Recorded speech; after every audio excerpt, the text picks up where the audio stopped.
दोस्तों, आज हम सम्मोहन विद्या का विश्लेषण करेंगे। तो हम यह जानेंगे कि सम्मोहन विद्या अर्थात हिप्नोटिज्म क्या है, यह होता कैसे है, और साथ ही साथ हम इसका वैज्ञानिक विश्लेषण भी करेंगे।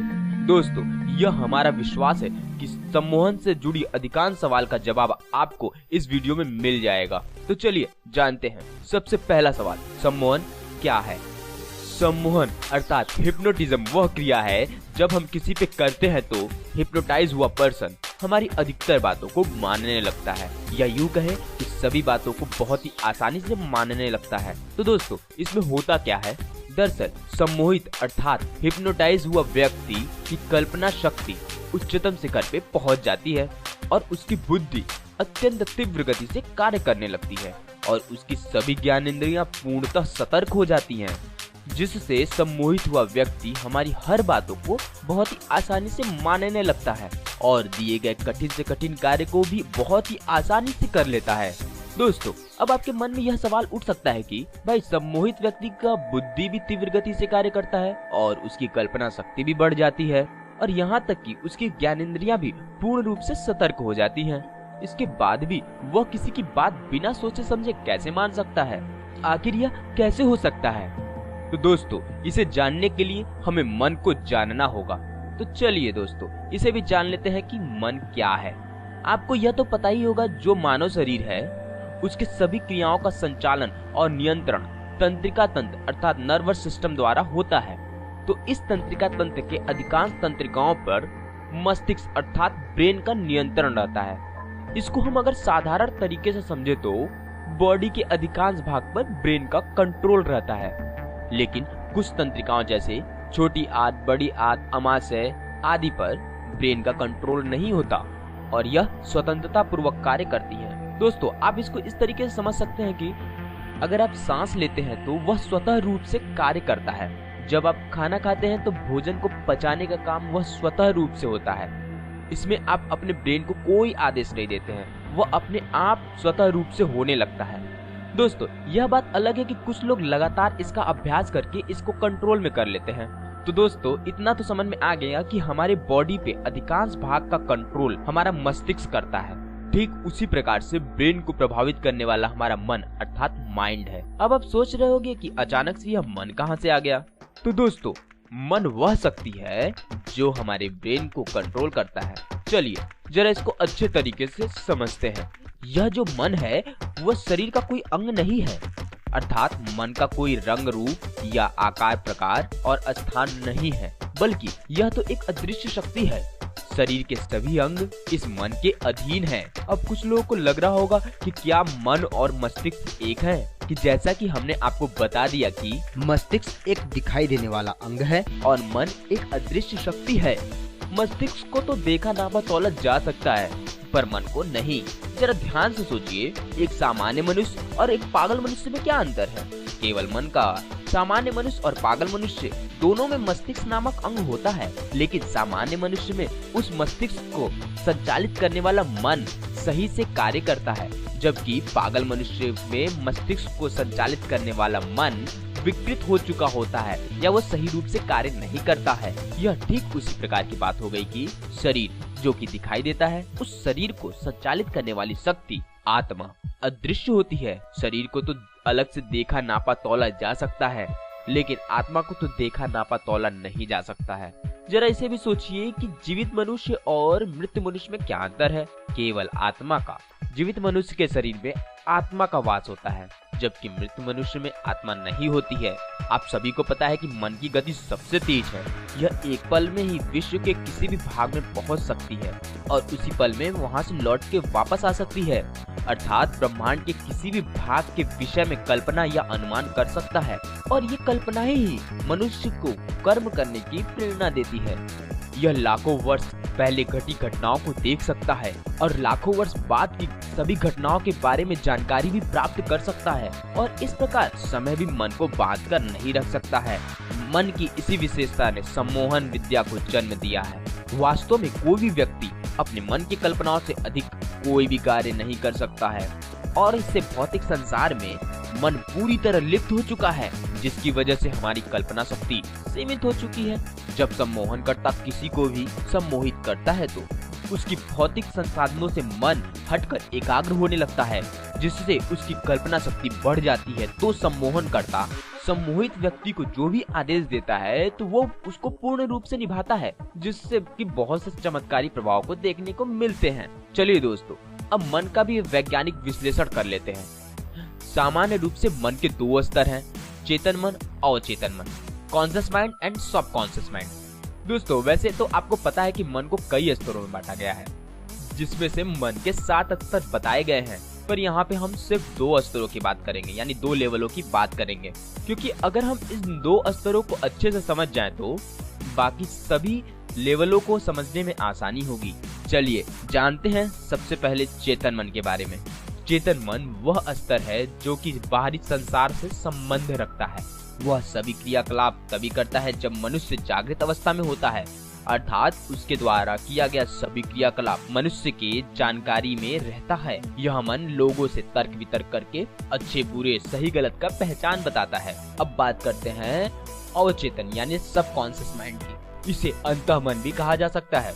यह मन वह स्तर होता है जो कि समस्त संसार से संबंध रखता है। यह मन निरंतर चलता रहता है, चाहे मनुष्य जागृत अवस्था में हो या वो सोया हुआ हो।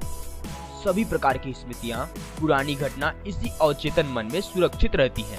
अवचेतन मन द्वारा किया गया कार्य मनुष्य के मस्तिष्क के जानकारी में नहीं रहता है। जैसा कि हमने आपको बताया कि इसका कार्य निरंतर चलता रहता है, लेकिन जब मनुष्य सोया होता है तो अवचेतन मन की कार्य क्षमता और कार्य गति बढ़ जाती है। दोस्तों, चलिए अब तक की सभी वार्ता पे प्रकाश डालते हैं। शरीर दिखाई देता है, आत्मा शरीर के संचालन रखती है जो कि अदृश्य होती है, मस्तिष्क दिखाई देता है, मन मस्तिष्क को संचालित करता है परंतु अदृश्य होता है।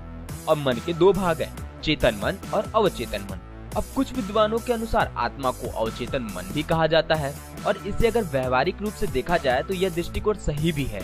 तब इसका यह निष्कर्ष निकलता है कि शरीर दिखाई देता है, आत्मा शरीर को संचालित करने वाली वह शक्ति है जो कि अदृश्य है, और इसी को अवचेतन मन या अंतःमन कहते हैं। मस्तिष्क दिखाई देता है, मन दिखाई नहीं देता है, यह मस्तिष्क को संचालित करता है। अब आपके मन में एक क्वेश्चन उठ सकता है कि आत्मा और चेतन मन कैसे हो सकता है। जरा सोचिए कि जब इंसान जन्म लेता है तो कुछ इंसानों को अपने पूर्व जन्म की बहुत सी स्मृतियां याद रहती हैं, जैसे कि नाम, पता, वो कहाँ इससे पहले जन्म लिए थे। ऐसे बहुत से घटना न्यूज़पेपरों में आपको देखने को मिल जाएंगी। यह बहुत बार देखा भी गया है। तो अगर इस चीज को मान ले तो इससे यह निष्कर्ष निकलता है कि आत्मा और चेतन मन है। जरा जान लेते हैं कि सम्मोहन होता कैसे है। जब मनुष्य जागृत व मनुष्य में होता है तो उसका चेतन मन कार्य करता है, और जब जागृत मनुष्य को कोई निर्देश दिया जाता है या कोई सूचना दिया जाता है तो उस सूचना को, उस निर्देश को वह मनुष्य बहुत ही सोच समझकर करता है। तो यह जरूरी नहीं है कि वह व्यक्ति उस निर्देश को पूर्ण रूप से करे ही, क्योंकि वह अपना निर्णय चेतन मन से सोच विचार के कर रहा है। इसके विपरीत जब मनुष्य सोया हुआ होता है तो उसका अवचेतन मन कार्य करता है। जब ऐसे सोए हुए मनुष्य को कोई निर्देश दिया जाता है तो वह भी इस कार्य को नहीं करता है, क्योंकि उस समय उसका मस्तिष्क सोया हुआ होता है।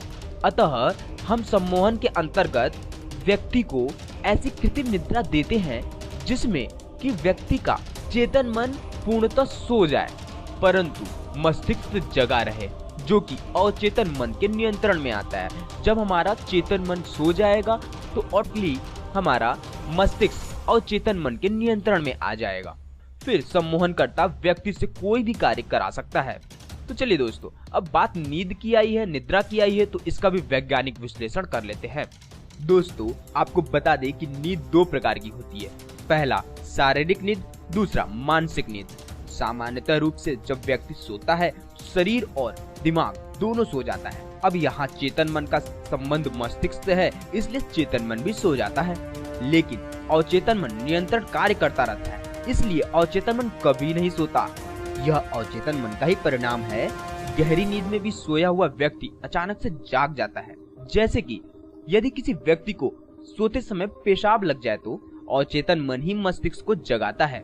और मस्तिष्क हमारे शरीर को जगाकर सूचना देता है, जिसके बाद वह व्यक्ति जाकर अपना कार्य संपन्न करता है। कुछ केसों में आप ध्यान दिए होंगे कि जब हमें कहीं जाना होता है सुबह उठ के, तो हम लोग बिना अलार्म के उसी टाइम उठ जाते हैं जिस टाइम हमें जाना होता है। तो ये भी हमारे अवचेतन मन का ही प्रभाव है।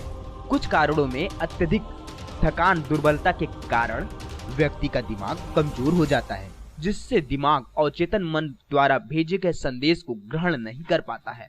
इस वजह से कभी कभी वयस्क बालक भी बिस्तर पे ही पेशाब कर देते हैं। अब अगर बच्चों की बात करें तो जो छोटे बच्चे होते हैं उनका मस्तिष्क इतना विकसित नहीं हो पाता है कि अवचेतन मन द्वारा भेजे गए संदेश को वो ग्रहण कर पाए। इस कारण नवजात शिशु बिस्तर पे ही पेशाब कर देते हैं। कुछ वृद्ध व्यक्ति और मानसिक रूप से कमजोर व्यक्ति भी मानसिक दुर्बलता के कारण बिस्तर पे पेशाब कर देते हैं। कभी कभी ऐसा होता है कि मनुष्य के मस्तिष्क सो जाता है परंतु शरीर जागता रहता है। जो लोग नींद में चलते हैं वह इसी के कारण होता है। दोस्तों, चलिए जानते हैं कि सम्मोहन के अंतर्गत व्यक्ति को किस तरीके से सुलाया जाता है।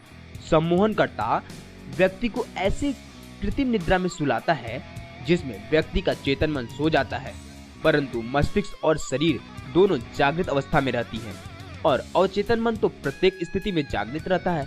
सम्मोहन के अंतर्गत इस अवचेतन मन का संबंध मस्तिष्क और शरीर से होता है। दोस्तों, चलिए अब तक की जो निद्रा के बारे में हम लोग विश्लेषण किए हैं इसको थोड़ा संक्षिप्त में और साधारण रूप से समझ लेते हैं। साधारण निद्रा में शरीर सोया हुआ होता है, मस्तिष्क सोया हुआ होता है, चेतन मन सोया हुआ होता है, लेकिन अवचेतन मन जागा हुआ होता है। नींद में चलने की बीमारी में शरीर जगा हुआ होता है, मस्तिष्क सोया हुआ होता है, चेतन मन सोया हुआ होता है और अवचेतन मन जगा हुआ होता है। अब सम्मोहन की अवस्था में जब हम कृत्रिम निद्रा देते हैं तो उसमें शरीर जगा हुआ होता है, मस्तिष्क जगा हुआ होता है, चेतन मन सोया हुआ होता है और अवचेतन मन भी जगा हुआ होता है। दोस्तों, अब बात करते हैं सम्मोहन की अवस्थाओं के बारे में। इसकी 3 अवस्था है: हल्की अवस्था, गहरी अवस्था और मूर्छित अवस्था। पहला, हल्की अवस्था। इस अवस्था में रहते हुए सम्मोहनकर्ता के निर्देशों का व्यक्ति पालन करता है, तो सम्मोहन से जागने के बाद भी उस व्यक्ति को याद रहता है कि उसने क्या क्या कार्य किए हैं। अब बात आती है गहरी अवस्था की। इस अवस्था में सम्मोहन के बाद जब व्यक्ति जागता है तो उसे कुछ भी याद नहीं रहता है कि उससे क्या क्या कार्य करवाया गया है। अब बात आती है मूर्छित अवस्था, जो कि सबसे लास्ट अवस्था है और सबसे कठिन भी। इस अवस्था में व्यक्ति पत्थर की तरह हो जाता है, उसकी सांस की गति भी धीमी हो जाती है। इस अवस्था में अवचेतन मन इतना तीव्र गति से कार्य करने लगता है कि वह ब्रह्मांड के किसी भी कोने में जाकर उसका इंफॉर्मेशन वहां से लेके आ सकता है। यहाँ तक कि ऐसे चमत्कारी चीज होते हैं जिसमें कि लिफाफे में बंद पत्र को भी पढ़ सकता है, वो भी बिना खुले। और कुछ विद्वानों के अनुसार भूत, भविष्य और वर्तमान भी देखा जा सकता है। कोई व्यक्ति सम्मोहन के क्षेत्र में तभी सफलता पा सकता है जब वो व्यक्ति को मूर्छित अवस्था में ले जाने और वहां से वापस ले आने में सक्षम हो जाए। इसके लिए सबसे इम्पोर्टेंट है कि सम्मोहनकर्ता और व्यक्ति दोनों में ही कुछ ऐसे गुण होने चाहिए जिसके वजह से वह इस लेवल तक जा सके। तो दोस्तों, ये थी हमारी सम्मोहन से जुड़ी सभी बातें। आपको हमारा ये वीडियो कैसा लगा आप हमें कमेंट बॉक्स में जरूर बताएंगे। अगर आपको हमारा ये वीडियो अच्छा लगा तो लाइक जरूर करें, शेयर करें और अगर अभी तक आपने हमारे इस चैनल को सब्सक्राइब नहीं किया तो आप सब्सक्राइब कर ले, क्योंकि ऐसी ही इंफॉर्मेशन वाले वीडियो आप तक हम पहुंचाते रहेंगे। तो नेक्स्ट वीडियो मिलते हैं नेक्स्ट टॉपिक के साथ। तब तक के लिए bye bye. Thank you for watching.